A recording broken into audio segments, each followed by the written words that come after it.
In the 2024 presidential election, Donald Trump was helped tremendously by the 18 to 30-year-old demographic. Gen Z.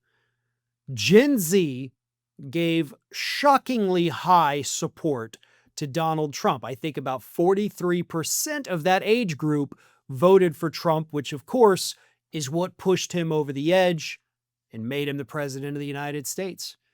And all the way back in February of this year, just a month into the administration, Donald Trump had a plus 10 net approval rating with that demographic.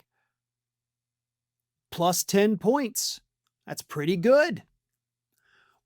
Today, however, things are a little different.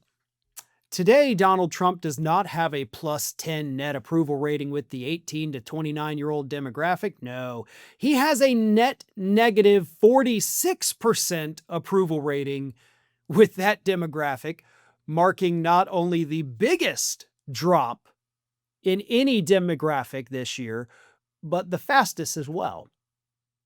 Because yes, he is underwater with every single age group and every single demographic, every single race, every single everything.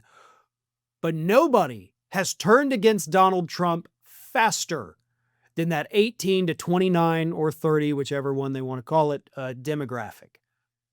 They hate him. But before we get into why they hate him, let's take a look at what also happened. Barron Trump, of course, is the one who is credited with telling his dad, you need to go on Joe Rogan, you need to go on Theo Von, you need to go on Logan Paul, do all these, quote, manosphere podcasts. Okay, go out there and talk to the dude bros who are speaking to the disaffected, like incels, basically, of Gen Z. And Trump did, and it worked. And those people supported him for the most part.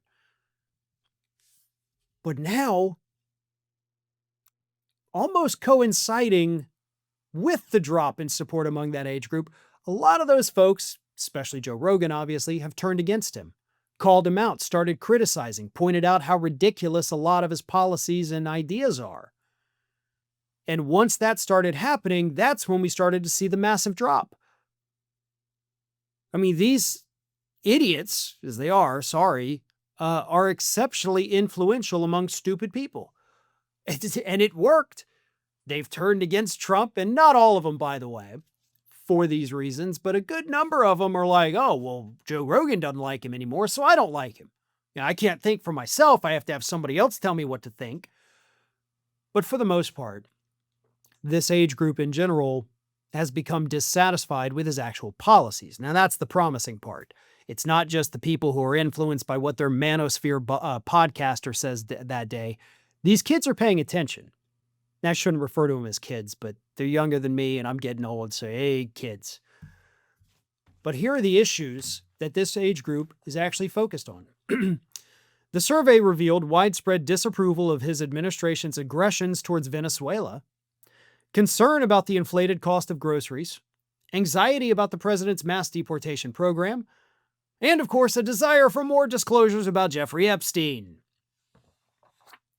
So they don't like what he's doing. That's great. That's what you want to see in poll results, right? You don't want it to be like, well, Joe Rogan, stopped liking him, so I stopped liking him. And again, there's plenty of them that do say that. But most of them are out there saying, listen, he's about to get us into a war with Venezuela. I guarantee you most people in the older demographics don't even realize that. It's not something the media is paying enough attention to. So they're paying attention. They understand that his policies have driven up the cost of everything. His policies on immigration are not only inhumane, they're likely illegal based on court rulings we've seen. And of course, they, like everybody else, wants to know what the hell's going on with the Epstein files. They're paying attention. And if this demographic continues to turn against Trump, which in turn means they're turning against the Republican Party who stand with Trump, then the outcome of next year's midterm elections is likely already predetermined. Either they sit out and don't vote, which would give Democrats yet another edge, or they go to the Democrats, which gives them an even bigger edge. So that seems like a predetermined outcome based on where things stand right at this very second. And I say that because things change.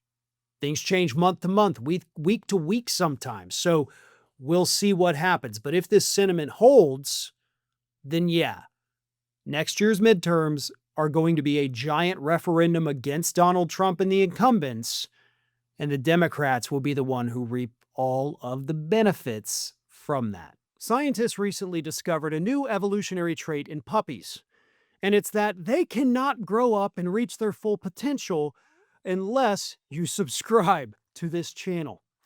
Don't do it for me, folks. Do it for little Atlas and Judge here.